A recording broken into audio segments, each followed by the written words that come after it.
Today on the YY family, we're gonna go all the way to Mars to see if there's any life there. Yoo-hoo! Martians! And Uncle Micro and Uncle Scopo are gonna show me why sometimes we forget things. I'm gonna learn firsthand how bees make honey. Honey, I'm home. And my dad's gonna show me how a photocopier works. And we're gonna travel back in time to the Ice Age. Whoa, it can't get much cooler than that. Come along with me and meet the smartest family in all the town. The YY family. Mom can make it plain to see that what goes up eventually comes down. The YY family. Come and meet the YY family. We got a lot of real know-how. Grandpa knows a lot about farming. Ask him and he'll show you now. Why do airplanes fly? When I land, I'll tell you why. Meanwhile, there's a dragon making some kind of a potion in a vat. The YY family. And Grandma's no stranger. She can teach you all the dangers found in that. The YY family. Max is a mechanical marvel. Why? I know a copy kind of guy. Maybe we can show you the answer now. If you want to take a look inside. Everybody's in a lather. Rushing, wondering what's the matter. Every person here's a cry. Rushes to the baby side. What's the deal? What could it be? Just on the YY family.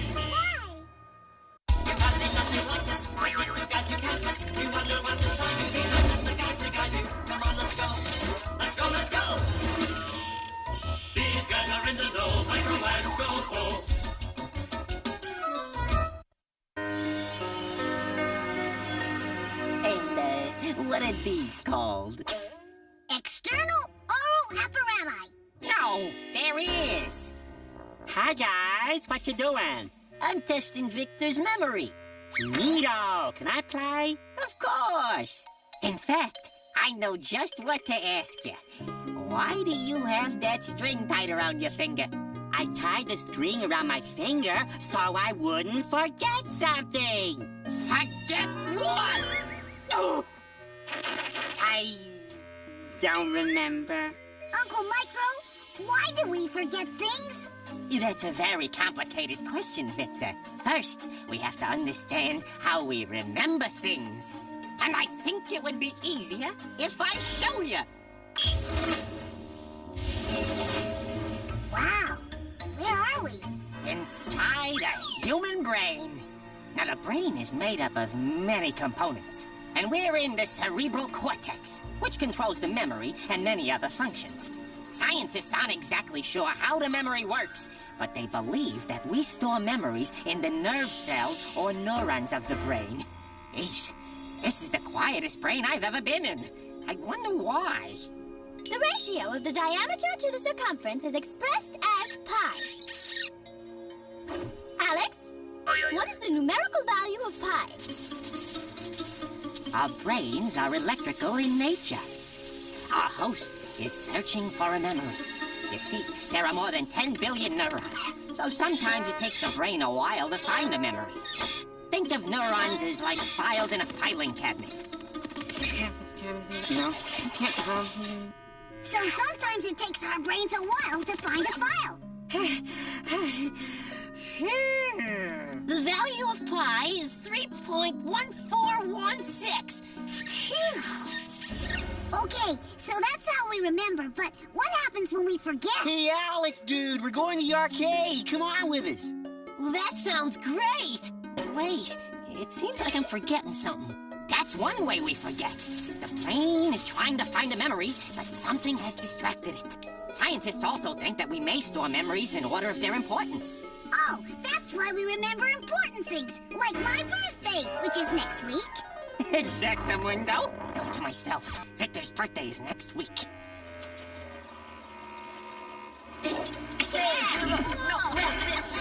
Whoa! Something woke this kid up. His brain is working overtime. Ow! Let's get out of here! Ah!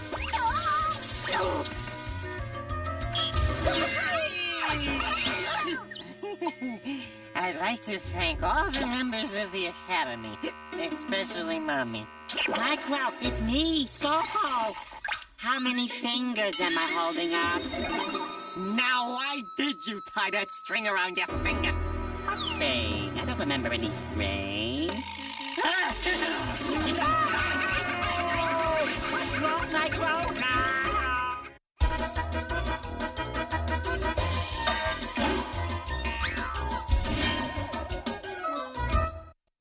How does it do this? How does it do that? Max is the one with the electronic knack. Machines are his thing, so don't go berserk. That's on the job. You'll find out how they work.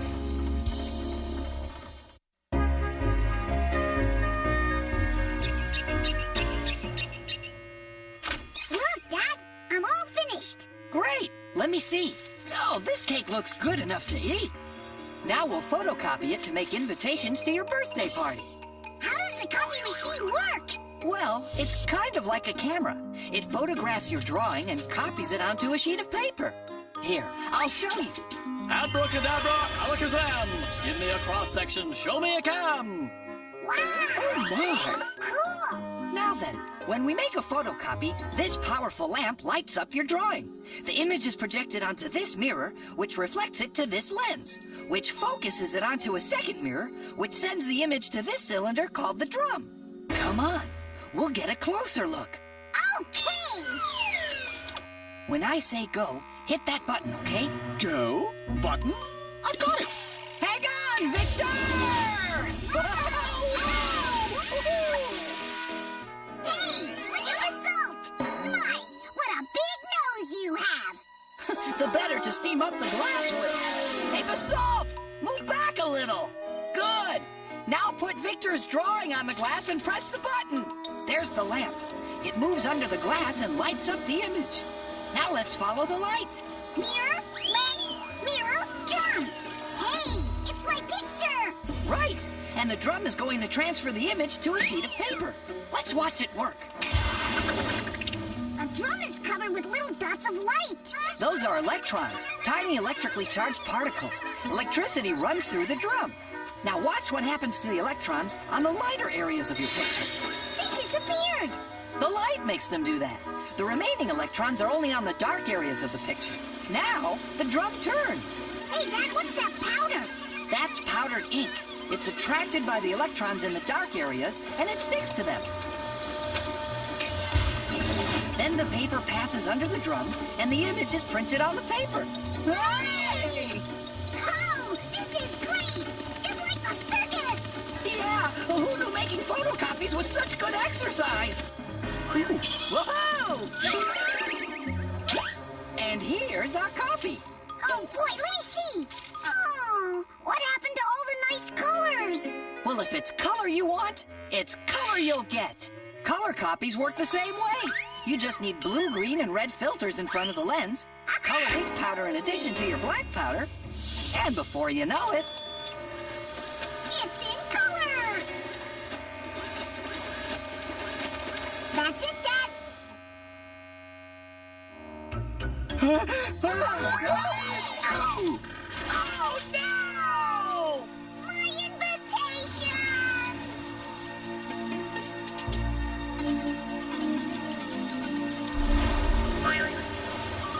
I wonder where all those invitations wound up. Huh?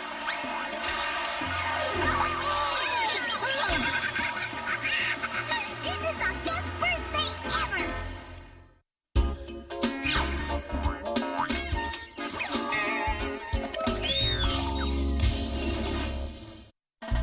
Hey, the questions that you have are not too serious. The animals and plants are not so mysterious, so have no fear.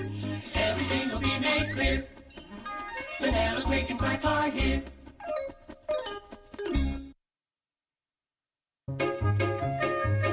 Grandpa, I am ready for breakfast! Ah, just leave everything to me in my new and improved, fully automatic, solar-powered instant baby breakfast maker. Patent pending. Breakfast for my favorite grandson, including a jar of sweet honey for his toast. Any questions? Where did the honey come from? Vanilla, could you come in here a moment?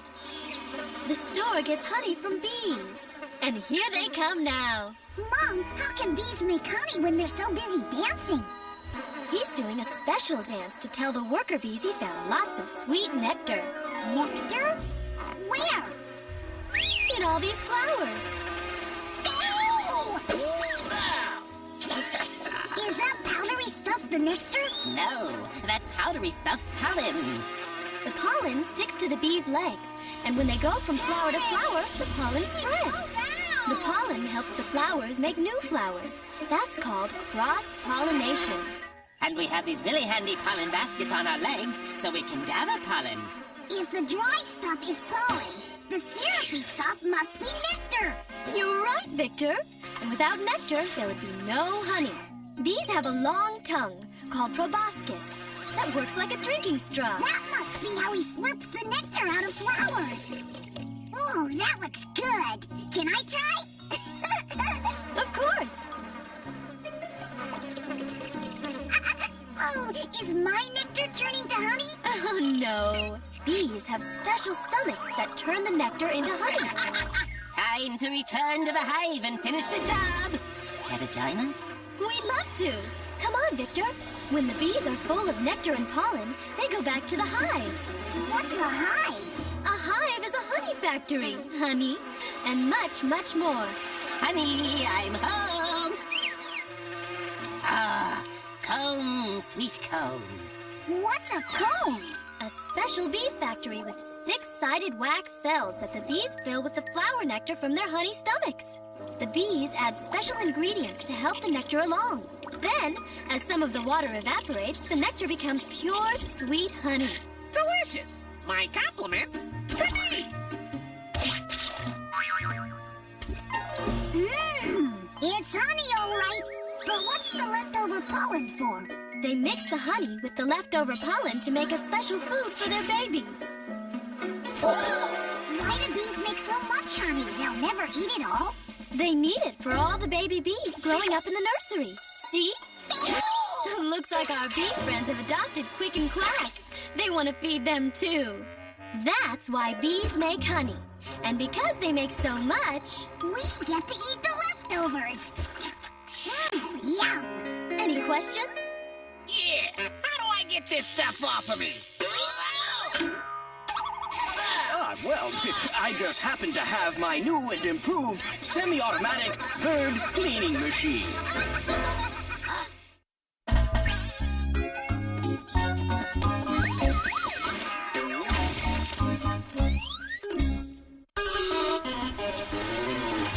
Have you ever wondered why the salty oceans, lightning, thunder, what the earth is like down under? Why there's wind and snow and rain? Let Eartha and Basalt explain.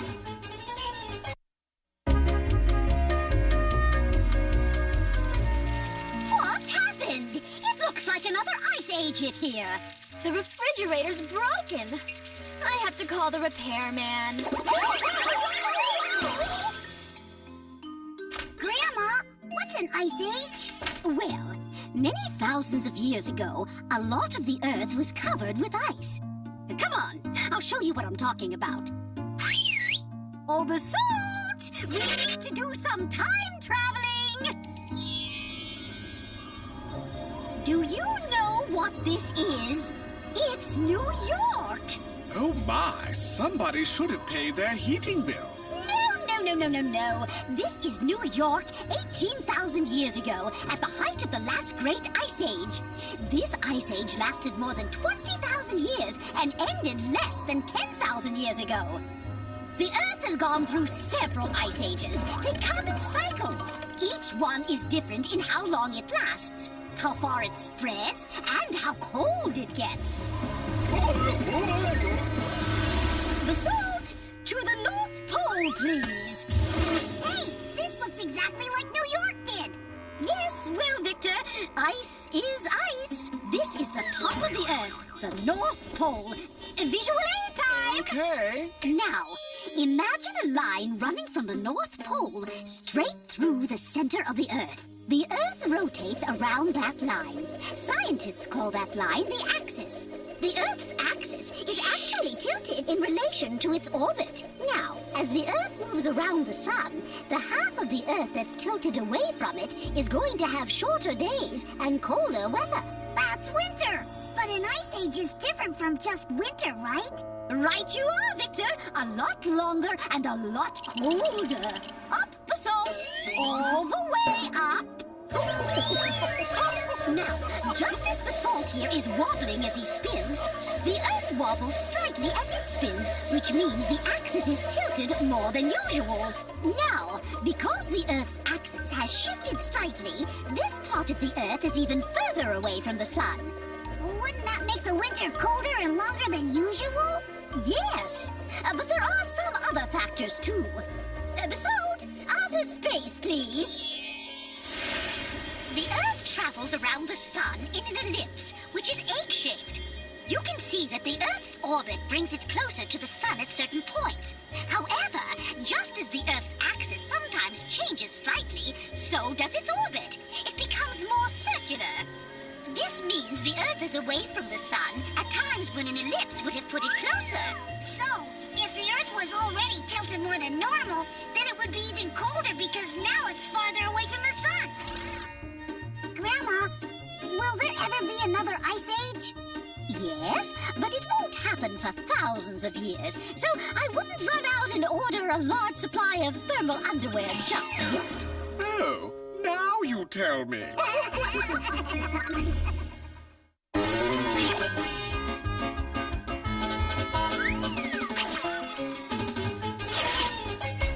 Who has all the answers about the sun and moon and stars? That would be Zygomatic.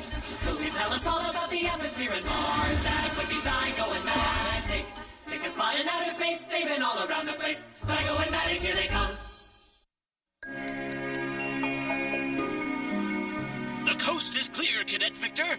Affirmative, Captain Medic!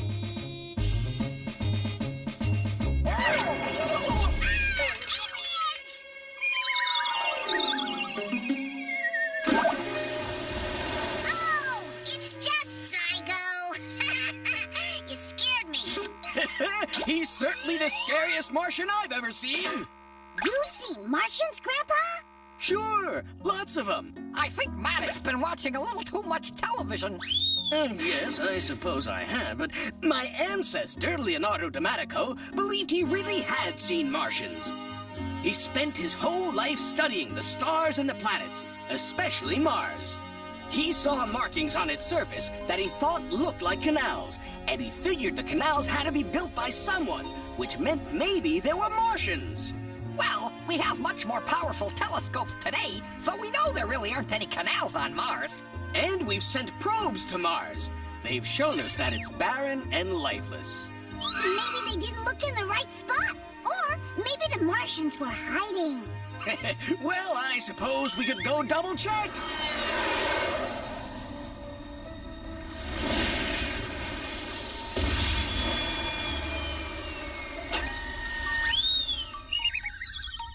Hey! Is anybody down there? Yoo-hoo! Martians! Sorry, Victor, there's no one here but us. Mars is a dead planet. The air is unbreathable here. The wind blows sometimes at 100 miles an hour. And it's so cold that any water on Mars is frozen solid. Without water in liquid form, there can be no life. So there really isn't any life on Mars. No, there isn't. But the appearance of the planet's surface suggests there was flowing water here once, a long time ago. And if that's so, then perhaps there was life on Mars at one time. Say, Grandpa, what about the other planets? Well, we haven't explored the whole solar system yet, but we are pretty sure there's no life on any of the other planets in our solar system.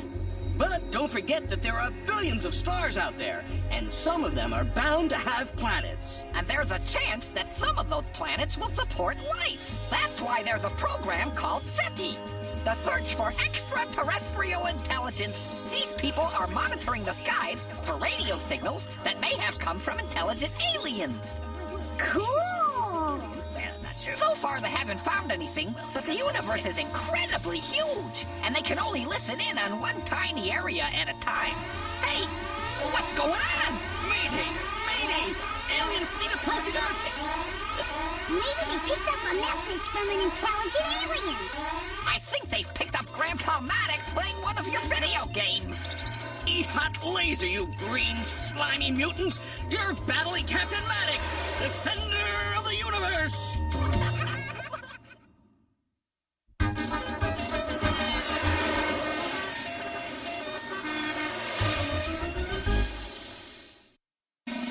Nectar, what'd you learn today?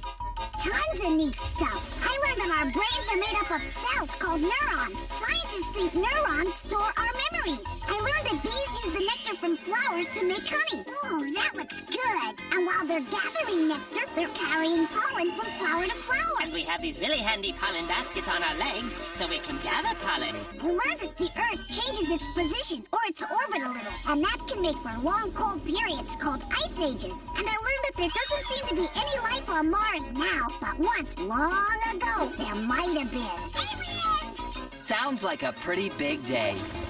It was, but I still have plenty of questions left for next time.